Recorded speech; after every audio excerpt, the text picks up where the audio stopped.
maanta waxaan soo baxnay ololaha nadaafadda caasimadda Hargeysa oo nimi saaka 5tii subaxnimo hadaan nahay shaqaaleynaha shirkadda Telesom iyo shacbiga kale magaalada Hargeysa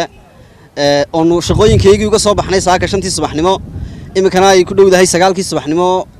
saacadu oo wali aan shaqooyinkeygii gelin hawlahayga kale aan qabsan aanu soo baxnay si caasimadeedu qurux badnaan lahayd nadiifna u noqon lahayd aan kala qayb qaadano maayirka cusub ee magaalada Hargeysa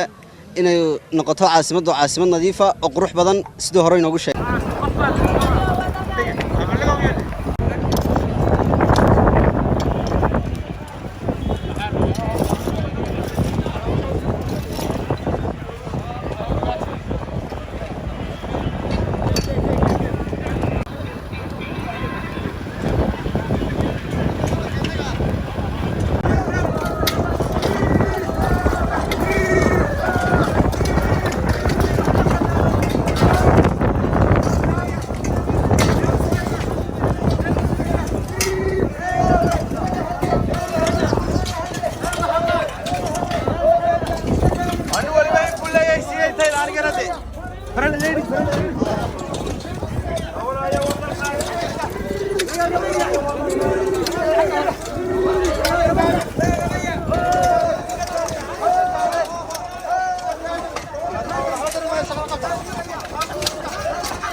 الحمد لله غير محمد يونس يا زياد راينا كنت مسوي شغله يا راينا كنت مسوي لنا ضمانه يا راينا كنت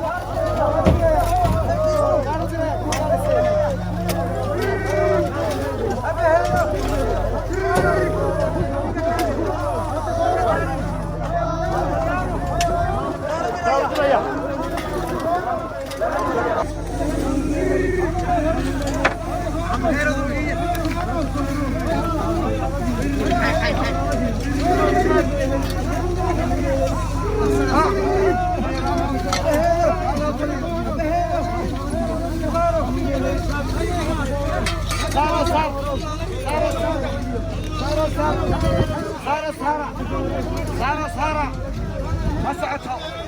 عنا سعتها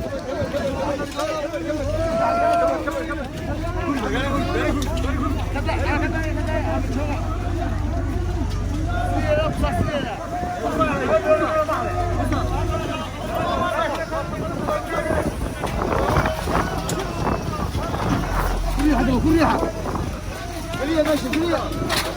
اوكا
بسم الله الرحمن الرحيم صباح وناكسن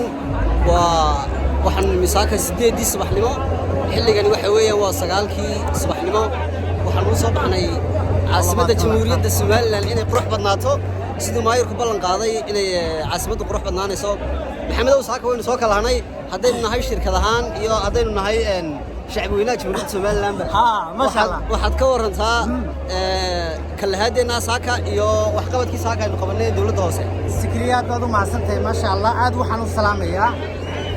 شعب وينها ريال سوماليلان ويسكت دوبن ما شاء الله ما يركنا وانو هم بليين يا عبد الكريم أحمد موج الليبان يو ما يرتحقين كمان ما شاء الله يحل دمانا دي قلت لنا إلا صوت دور تيبا ميل كستم وحنا الله هي هلكا كسيولا شركة هانا وحنا الله هي وانو كقيب قادرني ساك سكوش بدل أشكنا وانو قادني ما شاء الله waxaan leenahay isku duubniga wax lagu yeeqabiyaala been warkaas wadii aqad ma